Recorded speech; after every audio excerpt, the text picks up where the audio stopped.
Mis hermanos, sean bienvenidos, reciban bendiciones de nuestro Abacados y del Mashiach Yahshua.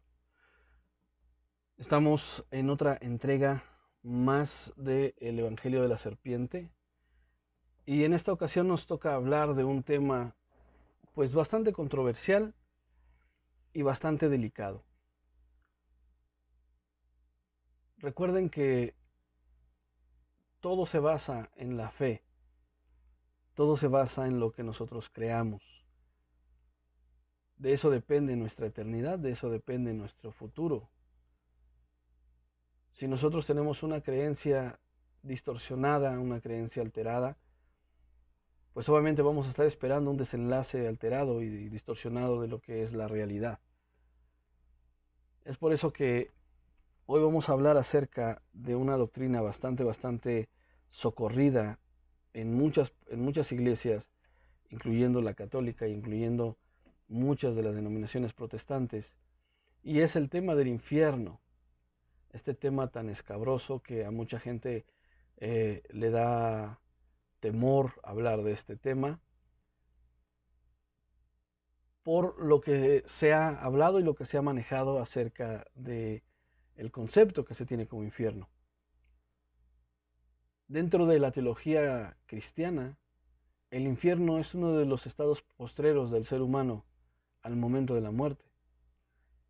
La teología cristiana afirma su existencia y la eternidad del infierno como lugar donde las almas de los que mueren en estado de pecado descienden inmediatamente después de la muerte para sufrir las penas o el fuego eterno. El castigo en el infierno habitualmente corresponde a los pecados cometidos en vida.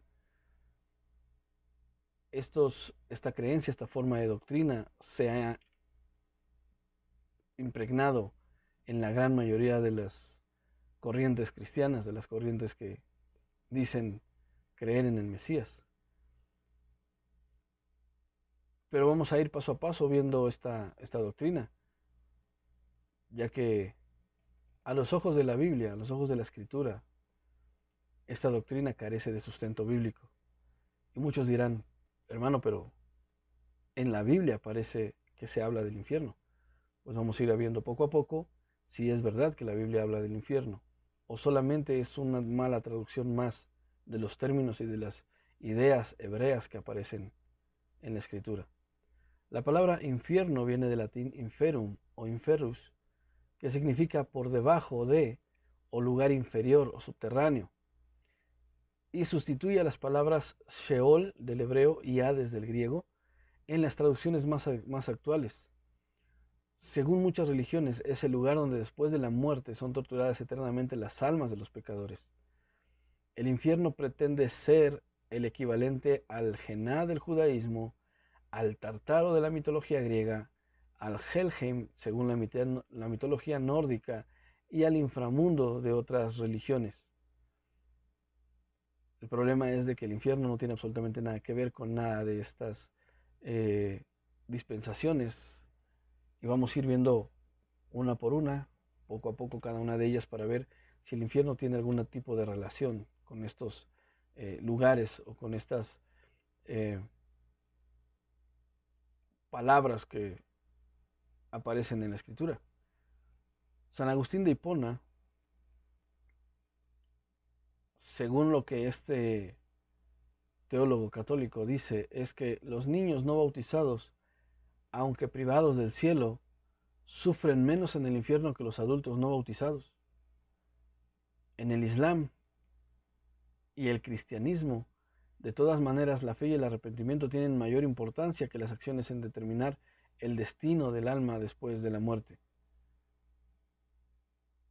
El infierno es usualmente imaginado como poblado por demonios, quienes atormentan a los condenados. Muchos son gobernados por un rey de la muerte. Es decir, en muchas eh, profesiones de fe, en muchas religiones que creen en la doctrina del infierno, el infierno tiene a un demonio que está a cargo de este lugar. Para los sumerios y babilonios, el dios y señor de los muertos era Nergal. Era el encargado de estar en ese lugar atormentando a aquellos que llegaban a este lugar. Para el hinduismo, el dios del infierno o el demonio encargado de este lugar es Yama. Mientras que para el resto de la cristiandad, por así llamarla, el representante del infierno es Satanás. Otras concepciones del infierno suelen definirlo abstractamente como un estado de pérdida más que una tortura en un lago de fuego, literalmente bajo la tierra. Y así que si seguimos analizando a muchas otras más religiones, a muchas otras más doctrinas, vamos a ir encontrando pequeñas diferencias entre la visión que tiene cada una de ellas referente a este lugar. Pero lo que nos atañe a nosotros, lo que nos trae a nosotros en esta ocasión es ver si este lugar es verdaderamente bíblico o no.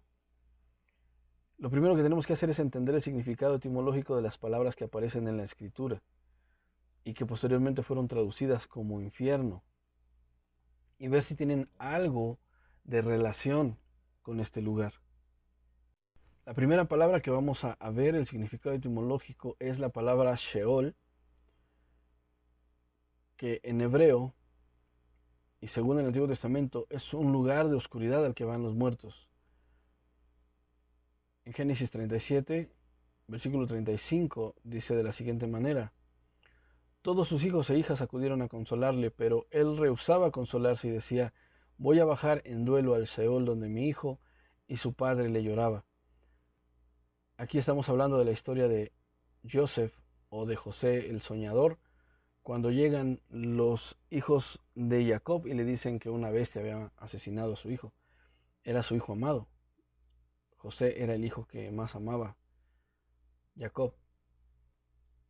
Y dice: voy a bajar en duelo al Seol donde mi hijo y su padre le lloraba.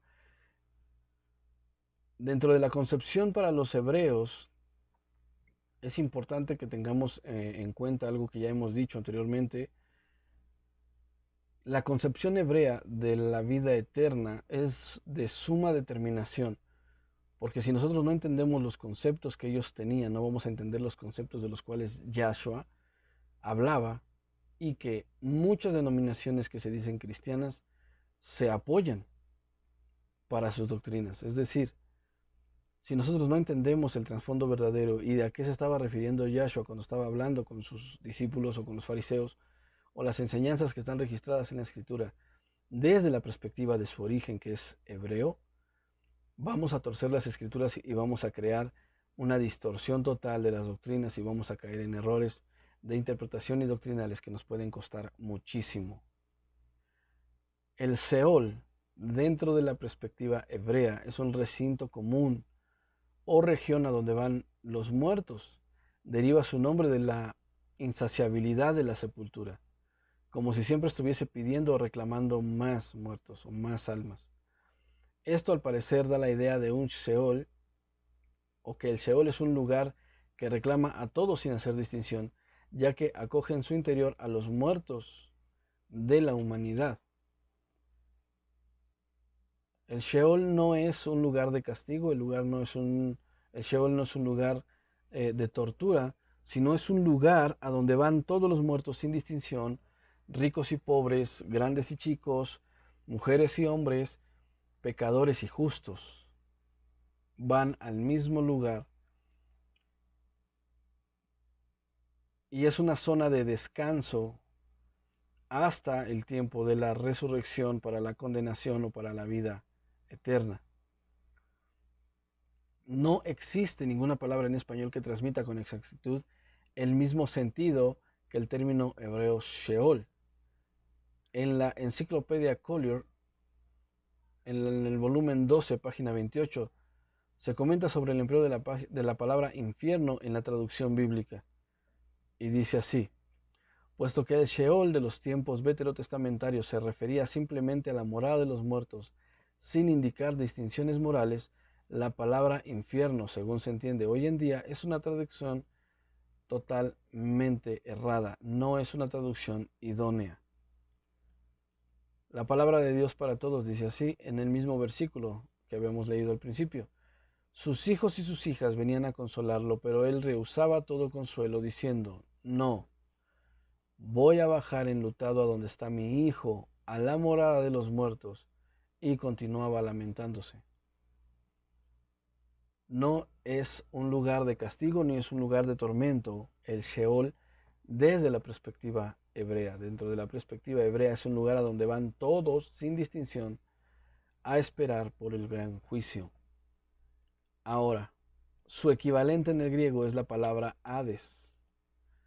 Y el Hades en la mitología griega originalmente hace referencia tanto al inframundo griego como al dios de este.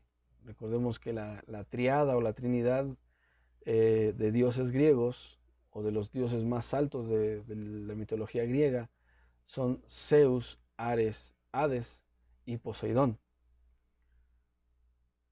Mientras que Zeus es el dios supremo, el dios de los cielos, Poseidón es el dios de los mares y Hades es el dios del inframundo. La palabra hace referencia en Homero solo al dios y al genitivo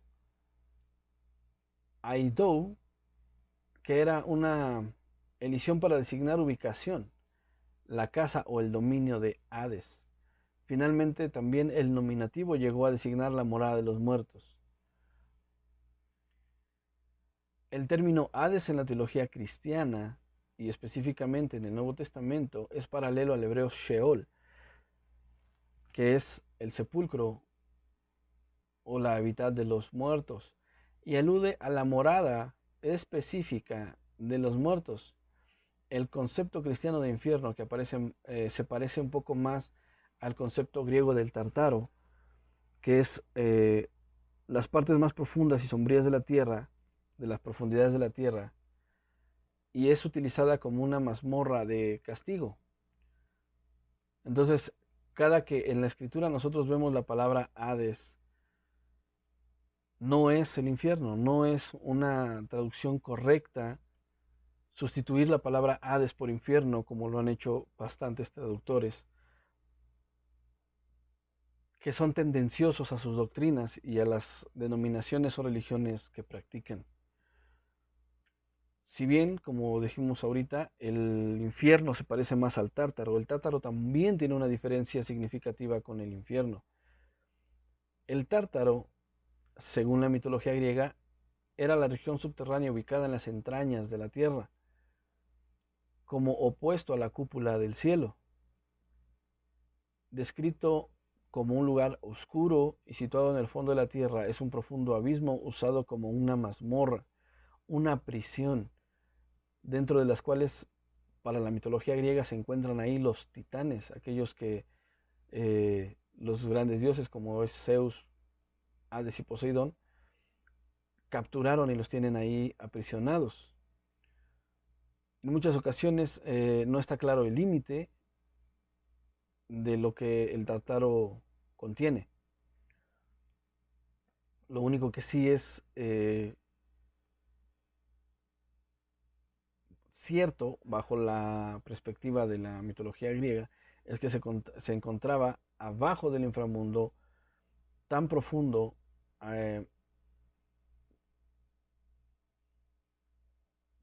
más profundo más bien que el Hades. Era un lugar diferente al Hades, mucho más profundo, pero era una prisión. Tampoco hace referencia a un lugar de tortura, tampoco hace referencia a un lugar de castigo. Y si nosotros vamos a la epístola de Juan, de Judas, vamos a darnos cuenta de lo que dice que Elohim colocó justamente en esta parte a los ángeles que pecaron en Génesis capítulo 6. Judas, recordemos que es una carta que solamente tiene un solo capítulo. En el versículo 6 nos dice así: y a los malachim que no guardaron, a los ángeles, es decir, que no guardaron los límites que les fueron impuestos, sino que abandonaron su propia morada, los ha mantenido bajo oscuridad en prisiones eternas para el gran día del juicio, como las ciudades de Sodoma y de Gomorra. Ahora veamos qué nos dice Pedro. La segunda carta de Pedro, capítulo 2, verso 4, nos dice de la siguiente manera. Esta es la versión Kadosh: porque si Yahweh no perdonó a los malachim que pecaron, sino que fueron arrojados en las mazmorras de oscuridad más profundas que el Sheol, para ser reservados para el juicio. La Biblia de Jerusalén traduce el mismo versículo de la siguiente manera: pero si Dios no perdonó a los ángeles que pecaron, sino que precipitándolos en los abismos tenebrosos del Tártaro, los entregó para ser custodiados hasta el día del juicio. Así que en estos dos pasajes podemos darnos cuenta que el Señor tiene a los ángeles en este lugar, pero no están en tortura, no están siendo atormentados. Los tiene en espera del día del juicio, del gran juicio del trono blanco.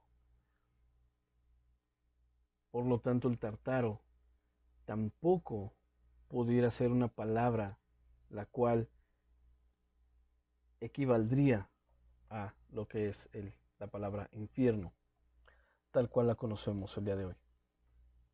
Ahora tenemos otra palabra en la escritura la cual ha sido traducida como infierno en muchos pasajes y que ha sido puesta en los labios de Yeshua, cuando Yeshua utilizó una palabra completamente diferente, con un significado completamente diferente, cuando se refería al lugar de castigo.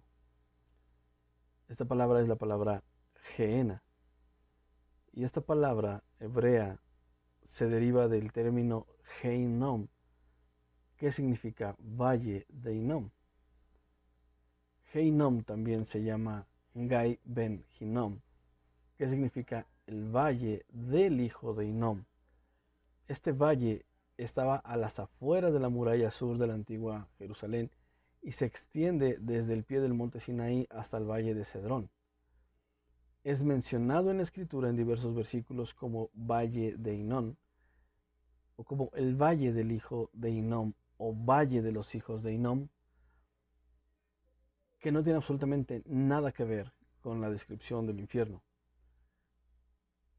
sino como un valle real, existente en el tiempo en Jerusalén, existente en el tiempo de Yeshua. Vamos a ver Josué 15, versículo 8. Dice la escritura: luego atravesaba el valle de Ben Hinnom por las laderas sureñas de los Jubeos, donde está situada la ciudad de Jerusalén. La frontera luego se extendía hacia el occidente, a la cima de la montaña que está sobre el valle de Hinnom, y subía hasta el extremo norte del valle de Refaim. Vamos al mismo libro de Josué, pero ahora al capítulo 18, verso 16. Y bajaba al pie de la montaña que estaba junto al valle del Ben Hinnom, en el extremo norte del valle de Refaim. De ahí descendía por el valle de Hinnom, cruzaba por el sur de la ladera donde vivían los jebuseos y continuaba el descenso hasta Enrogel. Otras referencias que podemos encontrar al valle de Hinnom está en Segunda de Reyes, capítulo 23, versículo 10, Segunda de Crónicas, capítulo 28, verso 3, Segunda de Crónicas, capítulo 33 y verso 6, Nehemías, capítulo 11, verso 30, Jeremías 7, verso 31 al 32, Jeremías 19, versículos 2 y 6, y Jeremías, capítulo 32, verso 35. Este valle, en el año 638 antes del Mesías, se convirtió en un lugar utilizado para incinerar los desperdicios de la ciudad de Jerusalén. Y es justamente a esto que se estaba refiriendo Yahshua cuando estaba hablando con sus discípulos, que la palabra Gehenna aparece enseñada por Yahshua y que posteriormente las malas traducciones colocaron como infierno. Otro detalle de este valle es que, como lo narra el libro de Jeremías, los residentes de Israel que adoraban a Moloch, presagiando la destrucción de Jerusalén, Jeremías 32-35. En épocas antiguas, los cananeos sacrificaban a niños al dios Moloch, quemándolos vivos, una práctica que fue proscrita por el rey Josías. Cuando la práctica desapareció, se convirtió en el vertedero de la ciudad donde se incineraba la basura. Es decir, este valle era utilizado para sacrificar al dios Moloch a los niños que hacían pasar por el fuego. Cuando el rey Josías eh, quita esta práctica, se convirtió en un tiradero de basura de la ciudad de Jerusalén hasta el día de Yahshua, hasta los días de Yahshua. En los evangelios sinópticos, que es el evangelio de Mateo, de Marcos y de Lucas, mejor nombrado como Silvano, Jesús utiliza la palabra Gehenna 12 veces para describir lo contrario a la vida del reino prometido. Es un lugar en donde la persona se puede condenar. Para eso vamos a ver a Mateo 10:28. Mateo 10:28 que dice así: no teman a los que matan el cuerpo porque no tienen poder para matar el alma. Por el contrario, teman al que puede destruir ambos, cuerpo y alma, en el Gehinom. Y en Marcos capítulo 9, versículo 43 nos dice así: si tu mano te hace pecar, córtatela. Mejor que estés manco, pero obtengas vida eterna, a que tengas las dos manos y vayas al Gehinom, a un fuego inextinguible. Y muchos podrán decir, bueno hermano, ahí está muy claro, Marcos 9:43 nos está diciendo que es un fuego inextinguible, el fuego del infierno, un fuego que nunca se apaga. El problema es que no se está entendiendo el concepto, ni se está entendiendo el contexto de lo que Yahshua está hablando. Ese valle, el valle de Hinnom, era un vertedero de basura que todo el tiempo estaba encendido. Ahí se quemaban los desperdicios de toda la ciudad, la basura, los cuerpos incluso de los animales que morían en las calles, los animales que morían por enfermedades o que simple y sencillamente morían de vejez, los animales de crianza. No se enterraban ni se utilizaban para más cosas, sino que simplemente ahí iban y los tiraban. Los condenados en prisión, aquellos que morían dentro de prisión y no tenían familias, no tenían nadie que los reclamara, no eran colocados en sepulcros, sino eran tirados en este valle, iban a ser desechados ahí y el fuego consumía los cuerpos. Eso es a lo que está hablando Yahshua, la destrucción total del ser, en el fuego inextinguible del valle de Hinnom. En el Evangelio de Mateo, capítulo 23, versículo 33, Yahshua dice: vosotros, serpientes, generación de víboras, ¿cómo podéis escapar al castigo del Gehenna? Esta palabra se encuentra también en la epístola de Santiago, y muchos creyentes asimilan Gehenna como el lugar de castigo eterno llamado el infierno. Por otra parte, algunas denominaciones, como los Testigos de Jehová, entienden que Yahshua empleó el término Gehenna para referirse a la destrucción completa que viene del juicio condenatorio de parte de Yahweh. Es a lo que realmente se está refiriendo. No se está refiriendo al hecho de un fuego que va a arder por siempre en un lugar que va a arder por siempre, sino al fuego que va a destruir completamente y para siempre al pecador, al impío. Es la alegoría que realmente está tratando de enseñar Yahshua en estos versículos. Es por eso que el significado de dicho vocablo es el mismo que se le da al lago de fuego mencionado en Apocalipsis. Las dos expresiones se refieren a la destrucción eterna, sin ninguna posibilidad de resurrección. Vamos a ver qué dice Silvano o Lucas en el capítulo 12 de su Evangelio. En el versículo 4 y 5 dice así: mis amigos, les digo, no teman a los que matan el cuerpo, porque nada más pueden hacer. Les mostraré a quién temer. Teman al que puede matarles y tiene la autoridad para echarlos en el Gehinom. Sí, les digo esto, a este es al que tienen que temer. Y el libro de Revelaciones o Apocalipsis en el capítulo 20, versículos 14 y 15 dice de la siguiente manera: entonces la muerte y el Seol fueron lanzados en el lago de fuego, que es la muerte segunda, el lago de fuego. Y cualquiera que cuyo nombre no se encontró inscrito en el libro de la vida fue lanzado en el lago de fuego. Nos está hablando de la condenación eterna, de la destrucción. No nos está diciendo que va a ser un lugar de tortura para siempre. Y vamos a ver por qué no puede ser un lugar de tortura eterno, en donde el alma va a estar ahí pagando o purgando penas eternamente. Eso transgrede el carácter del eterno. Lo vamos a ver en un momento. Ahora, por otro lado, también los adventistas creen, por medio de la hermenéutica bíblica, que Yahshua utilizó este nombre como comparativo del juicio final, donde los impíos son destruidos de manera total en el lago de fuego, como la muerte segunda. No conciben el Gehenna como un lugar donde las almas sean atormentadas eternamente, sino como un lugar de destrucción eterna, como bien lo leímos en Apocalipsis 20, 14 y 15.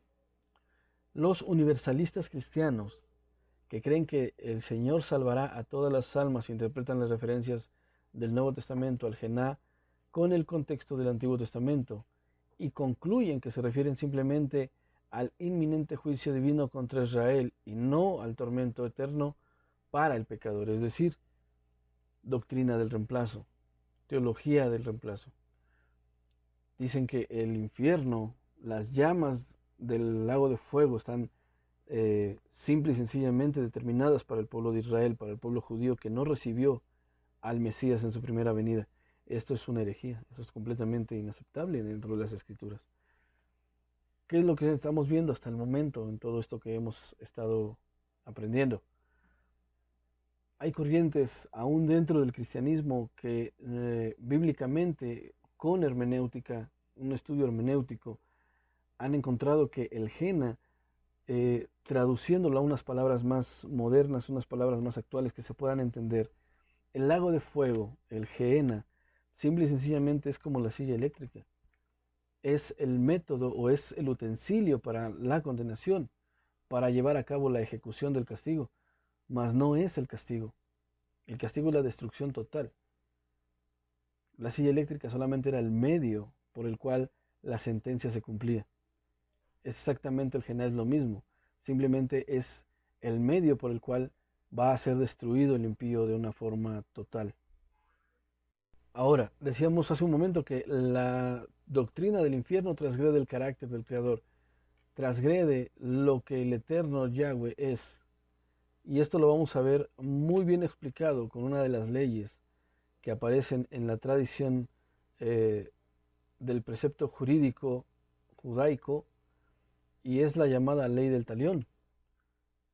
Esta ley, la ley del talión, es la denominación tradicional de un principio jurídico de justicia retributiva, en el que la norma imponía un castigo que se identificaba con el crimen cometido, obteniéndose así la reciprocidad. El término talión deriva de la palabra latina talos, que significa idéntico o semejante, de donde se deriva la palabra castellana tal, que nosotros utilizamos mucho. De modo que no se refiere a una pena equivalente, sino a una pena idéntica. La expresión más conocida de la ley del talión es el pasaje bíblico ojo por ojo, diente por diente, el cual lo vamos a ver en un momento. En Éxodo capítulo 21, versículos de 23 al 25. Éxodo 21, 23 dice así: pero si hay algún daño, entonces darás vida por vida, ojo por ojo, diente por diente, mano por mano, pie por pie, quemadura por quemadura, herida por herida y mayugadura por mayugadura. Esta ley es una de las leyes más justas que podemos tener en nuestro aparato legal, por así decirlo, nuestro aparato jurídico, porque esta ley garantizaba la equidad y la justicia en toda su expresión. Es decir, esta ley garantizaba que el infractor no recibiera mayor castigo del que merecía, pero tampoco recibiera menos del que merecía, sino lo que era justo. Una ley de castigo recíproco.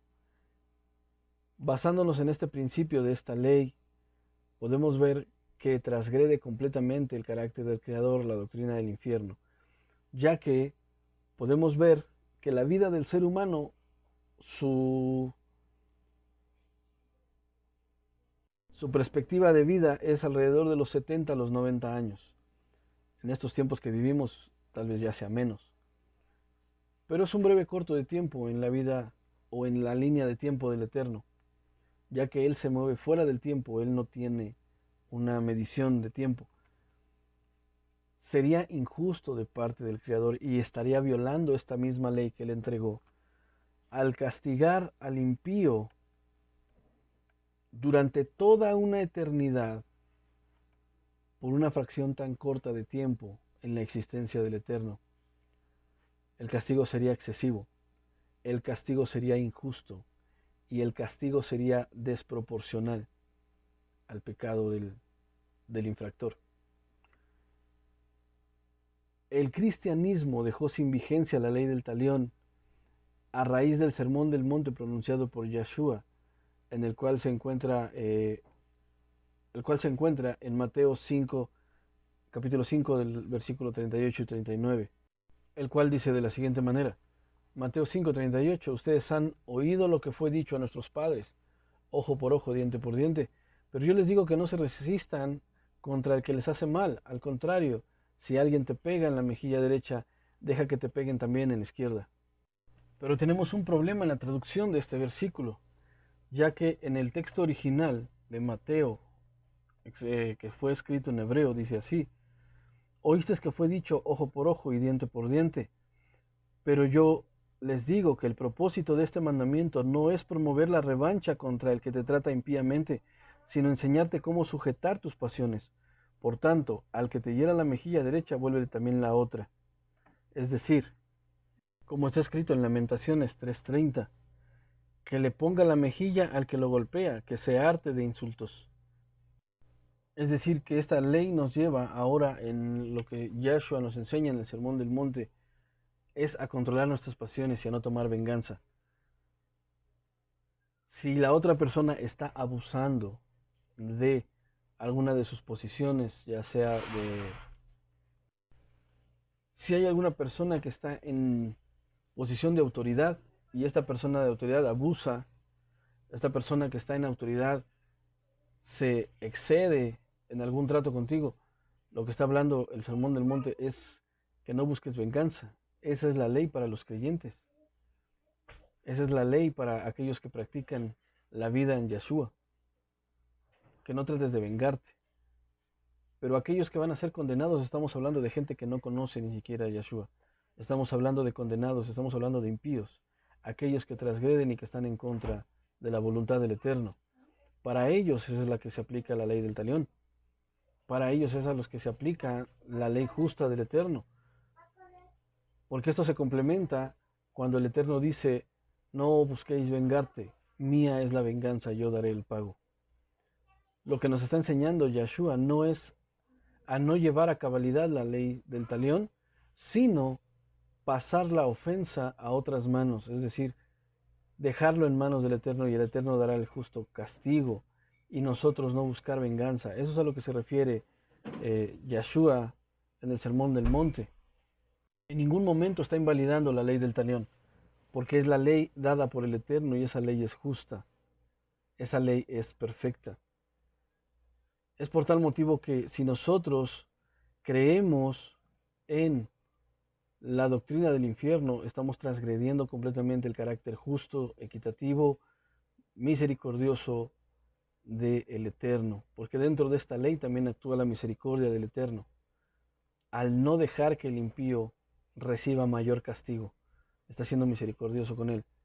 No está siendo indulgente al no darle menos castigo, sino está siendo justo al darle justo lo que merece. Y es por eso que una doctrina como esta, la doctrina del infierno, en donde el pecador va a sufrir eternamente, corrompe totalmente quién es Dios, corrompe totalmente quién es Yahweh, corrompe totalmente la escritura, porque el castigo es desproporcional, algo que el Señor jamás enseñó, algo que el Eterno jamás nos dijo. Entonces, si no existe un infierno, bíblicamente cuál es el destino de los impíos. Para eso vamos a ir al Salmo 21. Salmo 21, en el verso 8 y verso 9, dice así: que tu mano sea encontrada por todos tus enemigos, que tu mano derecha, encuentre a todos los que te odian. En tu presencia los harás como un horno ardiente, y Yahweh los afligirá en su ira, y el fuego los devorará. El mismo Salmo, en la versión Palabra de Dios para Todos, dice de la siguiente manera: Señor, cuando te hagas presente, tus enemigos serán destruidos por completo y serán consumidos por el fuego. También el Salmo 37, en el versículo 8, 9 y 10, dice lo siguiente: refrena tu enojo, abandona la ira, no te irrites, pues esto conduce al mal, porque los impíos serán exterminados, pero los que esperan en el Señor heredarán la tierra. Dentro de poco los malvados dejarán de existir, por más que los busques, no serán encontrados. En el libro de Job, capítulo 20, podemos leer lo siguiente, en el versículo 5, 6 y 7.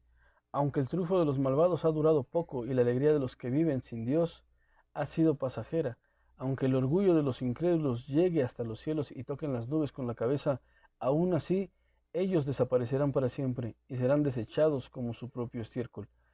Sus conocidos preguntarán: ¿dónde están? En Isaías 1:28 podemos leer lo siguiente: pero los rebeldes y los pecadores serán destruidos por completo, y los que abandonen al Señor serán consumidos. Ezequiel 28 nos enseña que inclusive hasta el mismo Satanás va a dejar de existir. El mal ya no existirá más en ninguna parte del universo. Por lo tanto, la doctrina del infierno no es bíblica, transgrede el carácter del Eterno, y vemos que no hay sustento bíblico para decir que exista un lugar de tormento. Todos los textos bíblicos que hemos visto nos indican que el impío será destruido. Pero entonces, ¿qué pasa con las expresiones que dicen o que hablan acerca del fuego eterno? Vamos a ver algunas. Vamos a la carta de Judas, en el único capítulo que tiene, en el versículo 5, nos dice de la siguiente forma: asimismo, Sodoma y Gomorra en otras versiones, y las ciudades vecinas, que de la misma manera fornicaron y fueron tras vicios contra lo natural, son puestas, por ejemplo, sufriendo la pena del fuego eterno. Ahí vemos la expresión del fuego eterno utilizada de una manera en la cual toda la Biblia la utiliza, una manera simbólica. Eso se llama un hebraísmo o una hipérbole, lo cual maximiza el carácter del castigo, más no la duración. Es decir, esas dos ciudades, junto con las ciudades vecinas, fueron consumidas por el fuego. Dice Judas, fuego eterno. Pero si nosotros nos pudiéramos trasladar en estos días a la ubicación en donde están esas ciudades han dejado de arder, ya se apagaron, ese fuego se apagó hace mucho tiempo. Entonces, ¿por qué dice fuego eterno? Porque justamente se está haciendo un énfasis, y la referencia al fuego eterno es a la ira del Eterno, a la ira de Yahweh, que nunca se apaga en contra del impío. No está siendo utilizada la expresión fuego eterno como énfasis de duración, sino como la severidad del castigo. No está hablando de un fuego que nunca se va a extinguir, sino de forma literal, sino de manera simbólica, el fuego de la ira del Eterno que nunca se apaga en contra del impío. Jeremías 17, en el versículo 4, nos hace referencia a Jerusalén, que sufriría el fuego del Eterno, el fuego eterno del Señor, que dice así: y perderás la heredad que yo te di, y te daré servir a tus enemigos en tierras que no has conocido, porque habéis encendido en mi furor fuego que arderá para siempre. Y vemos que la ciudad de Jerusalén fue destruida, pero no sigue ardiendo. De hecho, la ciudad de Jerusalén hoy es uno de los centros más visitados a lo largo del mundo. La clave está en lo que está diciendo aquí el Señor: has encendido en mi furor fuego que arderá para siempre. Es decir, estás encendiendo mi ira, y es un fuego que no va a apagarse en contra de lo malo que has hecho delante de mí. Eso es lo que está diciendo aquí Jeremías 17:4. Entonces, el fuego eterno no es es un énfasis que nos habla de la magnitud y del fuego divino, que es la ira del Eterno, y no tanto de la duración del fuego. Por lo tanto, cuando nosotros leemos el fuego eterno, se está refiriendo a la ira del Creador, a la ira de Yahweh, la cual arde continuamente, está encendida continuamente contra el pecador, contra el impío, y no está hablando específicamente de forma literal de la duración del fuego. Y por último, vamos a ver una mala traducción y un mal entendimiento de donde la gran mayoría de personas están sacando en la cristiandad la doctrina del infierno, que la doctrina del infierno es real, existe un lugar de tormento y un lugar de reposo, y eso es la parábola de Lázaro y el rico. El problema que existe con la parábola de Lázaro y el rico es que justamente es eso, es una parábola, es la última de una serie de parábolas que Yahshua viene enseñando a los fariseos, a los cuales está enseñando desde el capítulo 15. La ley hermenéutica nos dice que para entender el texto hay que estudiar el contexto. No podemos estudiar el contexto del capítulo 17 porque el capítulo 17 empieza con algo completamente diferente. Entonces tenemos que ir hacia atrás. Y si nosotros empezamos a analizar el contexto, el cual nos habla desde el capítulo 15, está hablando del amor a las riquezas, está hablando de que los fariseos tenían un amor por las riquezas y un desprecio por la gente que no tenía posesiones. La enseñanza de la parábola de Lázaro y el rico nos remonta al hecho de el reposo y el descanso y la recompensa que van a tener en el día postrero las personas. Es decir, el rico vivió plácidamente durante la vida, por lo tanto, a la hora de la muerte no le será tan favorable en el juicio del Eterno, mientras que aquella persona que vive en necesidad, que vive en un estado desamparado, por así decirlo, económicamente hablando, esas personas recibirán consuelo a la hora de su muerte. Pero no está hablando de un lugar en específico, ya que tenemos otro detalle muy importante que tomar en cuenta con la parábola del Lázaro y el rico.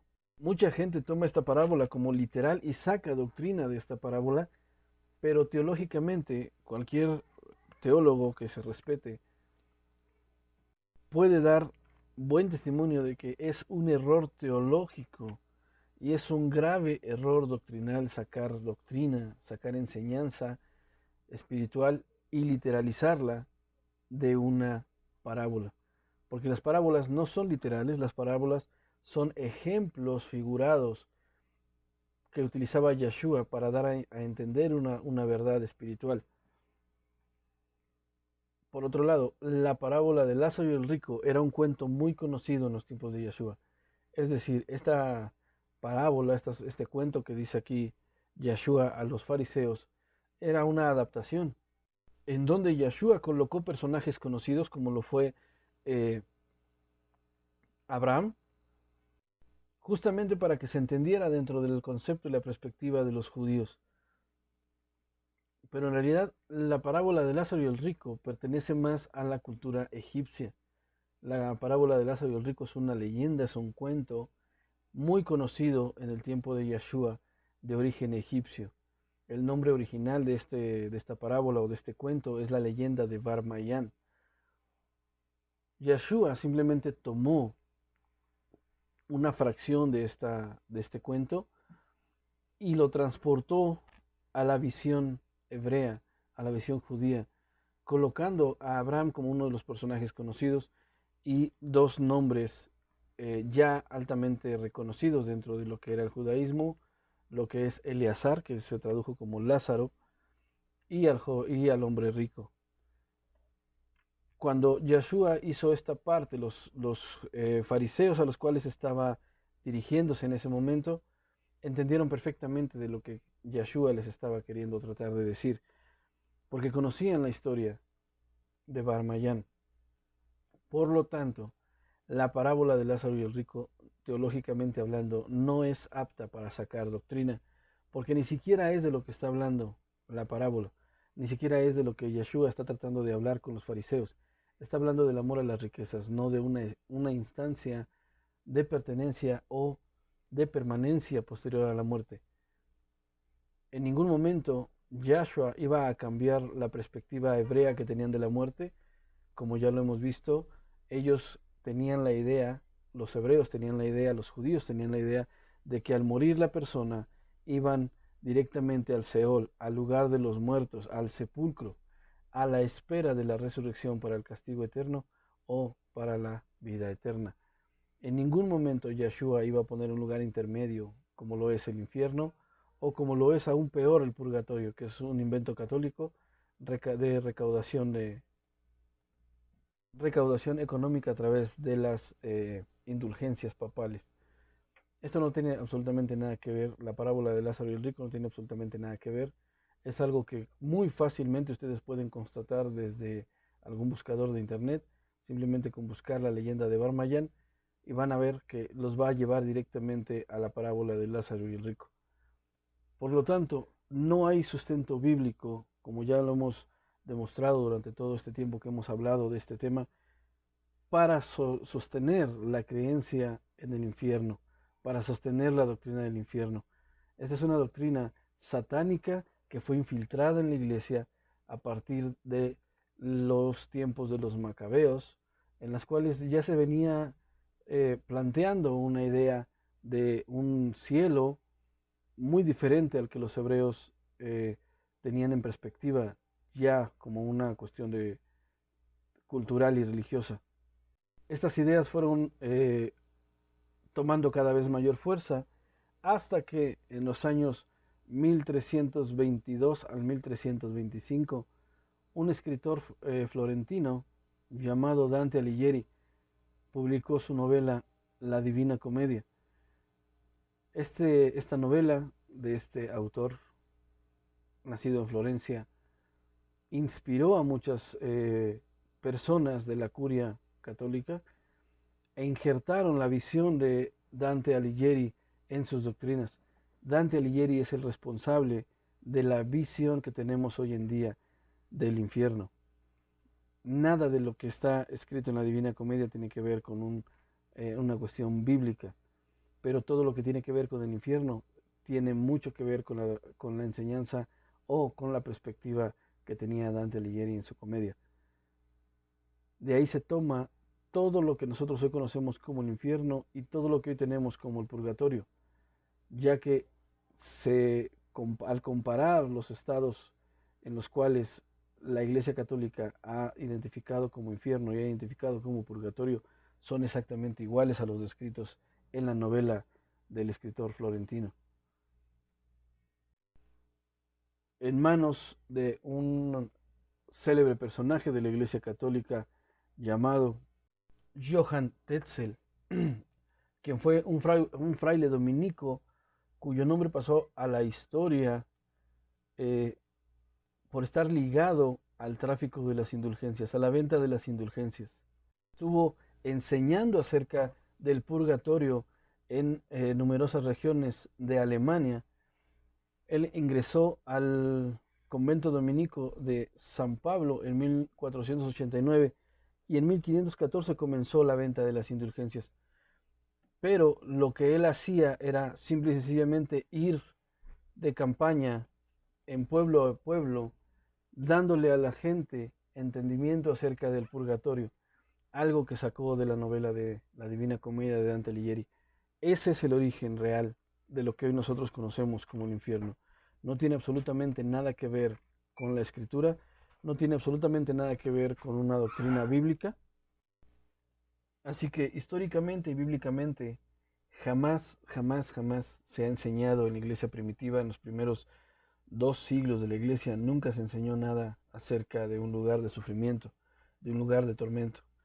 No vemos a los discípulos, a los talmidim de Yeshua, a Shaul, a Shimón, a Yohanan, no los vemos enseñando este tipo de doctrinas, porque simple y sencillamente en ese tiempo estas doctrinas no existían. Estas doctrinas ni siquiera estaban en la mentalidad de los apóstoles, mucho menos en la de Yeshua. Por lo tanto, podemos determinar que la enseñanza del infierno no es bíblica.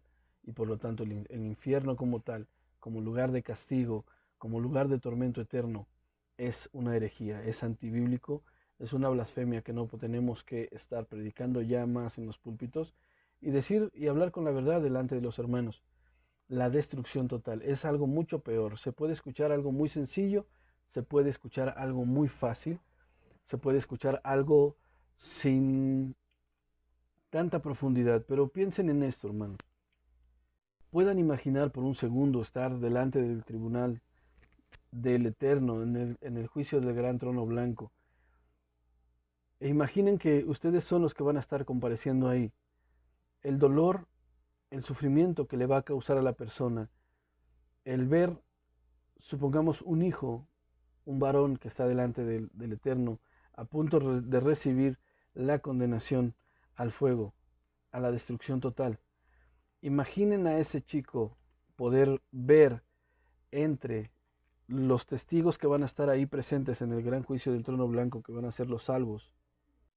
Dentro de esta presencia de testigos que va a estar ahí en ese momento, imaginen a la madre del chico, imaginen al padre del chico, imaginen a los hermanos del chico, estar ahí presentes.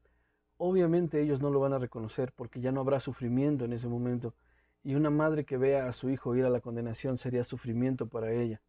El alma de esa persona se acongojaría de tal manera que el sufrimiento sería pues muy grande. En ese momento ella ya no va a tener percepción de quién es ese muchacho que está enfrente del trono recibiendo su sentencia. Lo único que va a estar apreciando es a un impío que está a punto de ser destruido por el Eterno para siempre. Y esa mujer va a estar aplaudiendo, glorificando el nombre del Eterno en esa acción. El chico que sí la va a poder reconocer, el chico que sí va a poder estar ahí porque va a estar siendo juzgado por aquello que él hizo, es decir, va a tener la conciencia de lo que hizo en vida en ese momento, va a reconocer a esa mujer, a ese hombre, a esos otros jóvenes que están ahí, como su padre, su madre, sus hermanos, y los va a ver aplaudir la decisión del Eterno mientras él camina hacia el pasillo de la destrucción total, hacia el lago de fuego eterno, donde va a ser condenado y donde va a ser destruido. Imaginen el dolor de aquella persona de no haber estado junto a los salvos mientras va caminando hacia la pena de muerte. Esto lo podemos ver muy fácilmente con los sentenciados a muerte por las leyes civiles. Muchos de ellos van caminando por la milla hacia lo que es la inyección letal, mientras pueden ver a sus familias, mientras pueden ver a las personas a las cuales se les hizo un daño, por las cuales está siendo sentenciado. Hay dos cuestiones de emociones encontradas. Por un lado puede ver el sufrimiento de su familia y por otro lado puede ver el disfrute o el gozo, la paz o la tranquilidad que le trae la muerte a las personas que él afectó. El choque emocional es mucho más grande de lo que se pueda comprender a simple y sencilla vista. Eso es lo que va a experimentar el pecador al final de los días. Una expectación horrenda de juicio, una expectación horrenda en cuanto a la disposición de la destrucción de su ser completamente, a estar en el olvido. Jamás será recordado por nadie. Eso es la destrucción total. Eso es realmente el castigo. El impío va a ser completamente destruido. El impío va a dejar de existir, aún en la memoria de aquellos de su familia que sean salvos. Porque el Eterno es una bendición y es una garantía que nos dio en el libro de Apocalipsis, que Él enjugará toda lágrima y no habrá sufrimiento alguno. Por lo tanto, eso nos enseña que los pensamientos y los recuerdos de aquellas personas que no son salvas también desaparecerán. No recordaremos a nadie de nuestras familias que hayan sido condenados a la destrucción total, para no estar pensando en ellos y no estar sufriendo por una larga, larga eternidad. Esa es la verdad acerca de la doctrina del infierno, una doctrina herética, una doctrina antibíblica, una doctrina blasfema que contradice, que lleva a un extremo horrendo el carácter del Creador, haciéndonos ver a un Dios iracundo, a un Dios movido por emociones y no movido por la justicia. Es por eso que debemos de quitar esta doctrina de nuestros labios, es por eso que debemos de dejar de enseñar con esta doctrina.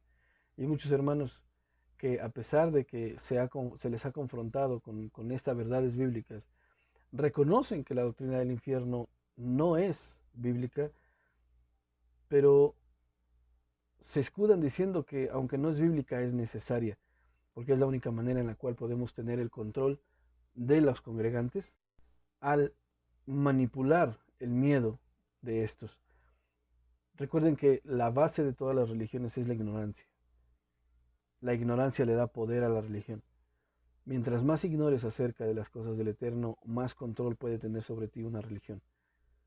Y el ignorar el verdadero fundamento de la doctrina del infierno le va a dar un poder aún mayor, porque va a dominar tus miedos, va a dominar aquello a que tú le temes. Y es mejor temer a Dios con la verdad de que vas a ser destruido totalmente, de que vas a ser borrado de todo vestigio de existencia, aún en los pensamientos y en los recuerdos de tus seres amados, que temer a Dios por castigarte en un lugar inexistente durante siglos y siglos y siglos y siglos.